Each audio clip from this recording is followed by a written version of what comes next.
A paz do Senhor Jesus, vamos para mais um dia do nosso devocional, que se encontra no livro de Jó, capítulo de número 4, versículos 3 e 4, que diz: Tu tens ensinado a muitos e tens fortalecido mãos fracas. Tuas palavras têm sustentado os que cambaleavam e tens fortalecido os joelhos desfalecentes. Nesse capítulo 4, no livro de Jó, nós vamos ver que ele faz um amigo de Jó, interpretando o sofrimento dele, e repreendendo ele. Então, nesse capítulo 4, ele vai registrar o primeiro discurso desse homem, desse amigo chamado Elifaz. Ele tenta consolar Jó, em seu sofrimento, mas acaba acusando indiretamente.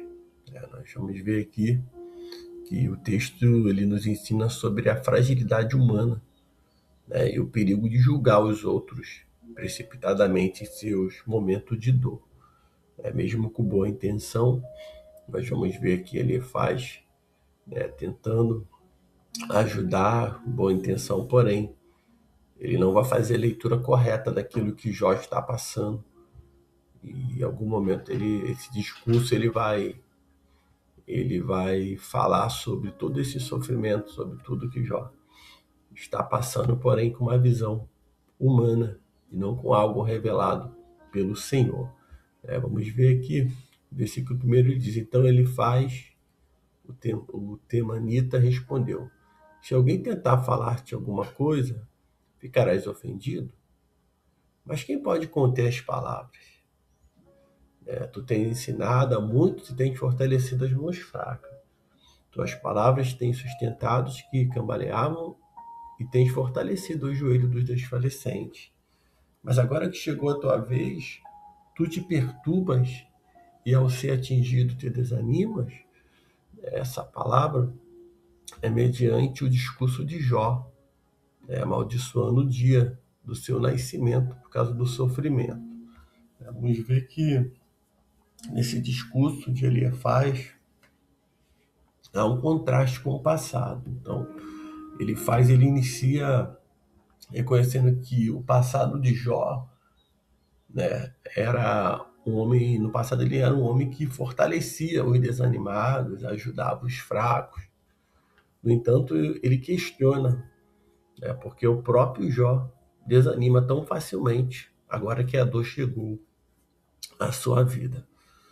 Ele vai questionar por que Jó está desanimado? Por que ele estava desanimando e fez aquele discurso que falamos anteriormente sobre o capítulo de número 3? E ele vai questionar, por que ele está desanimado. A teologia da retribuição é a teologia que muitos têm falado por aí, né? Ele vai argumentar que o sofrimento é uma consequência direta do pecado. Em sua lógica, o justo não sofre em tragédia, portanto, ele sugere que Jó deve ter feito algo errado para estar nessa situação. Quando nós lemos aqui, a partir do versículo de número 6 de Itaca, ali 6 ele diz: Acaso a tua confiança não está no teu temor a Deus e a tua esperança na integridade dos seus caminhos? Lembra-te disto agora: qual foi o inocente que já pereceu? E os corretos, onde foram destruídos? Pelo que eu tenho visto, quem planta o pecado e semeia o mal haverá de colher isso. Ele está atribuindo aqui tudo que Jó está passando, dizendo que Jó pecou. Diz que toda essa tragédia veio porque Jó estava vivendo em pecado, que isso era consequência do pecado. E é o que muitas pessoas hoje atribuem. É uma teologia de retribuição. Que se faz é que se paga. O que semeia vai colher, sim. Nós sabemos que o homem semear, o que ele plantar, ele vai colher. Porém, nós precisamos entender que nem tudo vem originário do que a pessoa está em pecado, porque Deus, ele prova tanto aquele a qual ele ama. E Deus permite, muitas das vezes situações adversas, né? Isso não quer dizer que essa pessoa está em pecado, mas ele vai argumentar o sofrimento, né? Dizendo que isso é a consequência direta do pecado. Então, no momento onde, né, a pessoa está precisando de uma palavra, a pessoa vai ali e vai acusá-la. A visão, ele vai ter uma visão noturna, né? Ele relata uma experiência mística, né, assustadora, de uma voz que questiona se, se o ser humano poderia ser mais justo do que Deus. Ele usa isso para embasar a sua ideia de que a dor de Jó é o castigo divino. Quando nós lemos aqui, ele 8. Pelos que tenho visto que quem planta pecado semeia o mal, haverá de colher isso. Eles morreram pelo sopro de Deus, são destruídos pela rajada da sua ira. Cessa o rugido do leão e originado do leão feroz. Os dentes dos leões novos se quebram. O leão velho morre por falta da presa e os filhotes de leão andam dispersos. Disseram-me uma palavra em segredo e os meus ouvidos perceberam um sussurro. Entre pensamento vindo do sonho, quando o sono profundo caiu sobre os homens, o espanto e tremor vieram sobre mim e fizeram estremecer todos os meus ossos. Então o espírito passou na minha frente e os pelos do meu corpo arrepiam-se. Ele parou, mas não pôde identificar a sua aparência. Havia um vulto diante dos meus olhos, houve silêncio, então ouvi uma voz que dizia: pode o mortal ser justo diante de Deus? Pode o homem ser puro diante do seu Criador? Deus não confia em seus servos e até mesmo em seus anjos atribui loucura, né? Quanto mais aos que habitam em casa de barro, cujo alicerce está no pó, e são esmagadora como traça. São destruídos entre a manhã e a tarde, perecem para sempre, que sejam notados. Se a corda na sua tenda lhe é arrancada, não morrem sem alcançar a sabedoria.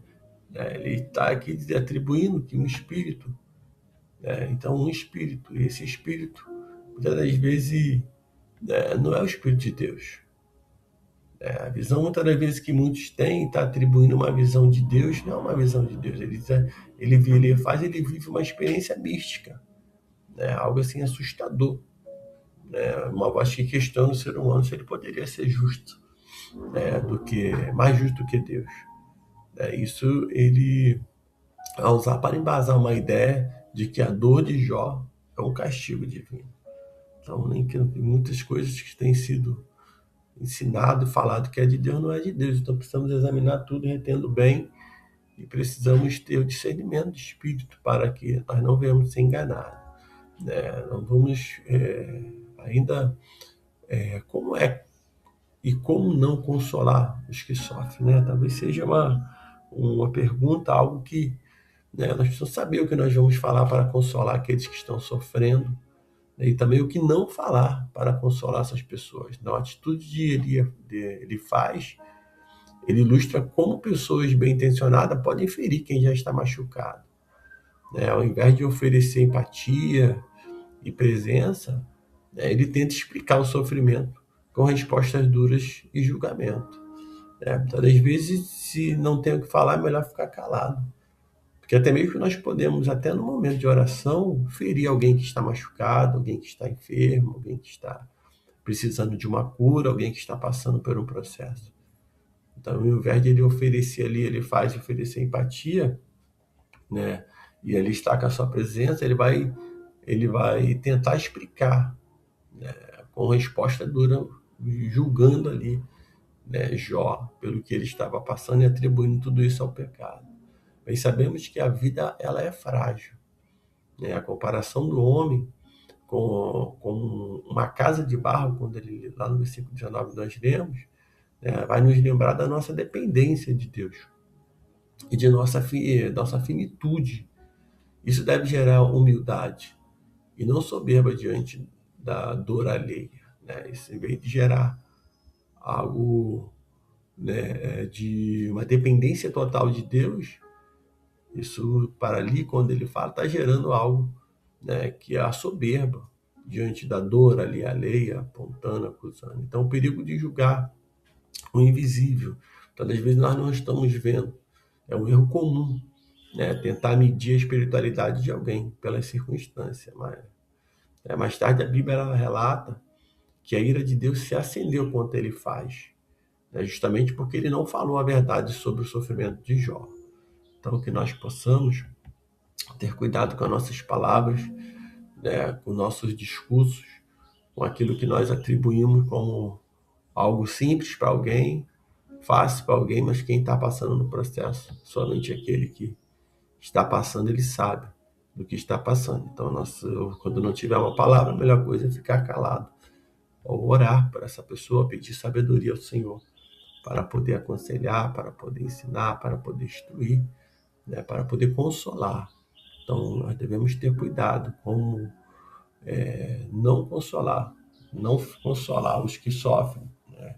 Como consolar os que sofrem, como não consolar, né? Trazendo palavras que muitas vezes podem não vir de Deus e talvez com uma boa intenção ele traz algo, porém isso não é algo que vem de Deus, né? E nós vamos ver ele sendo, né, mais para frente nós vamos ver ele passando ali por situações, né, até difíceis diante de Deus, né? A ira de Deus vai se acender quando ele faz, justamente porque ele não falou a verdade sobre o sofrimento de Jó. Então, que nesse dia você fique com essa palavra, que o Espírito Santo de Deus fale mais e mais no teu coração.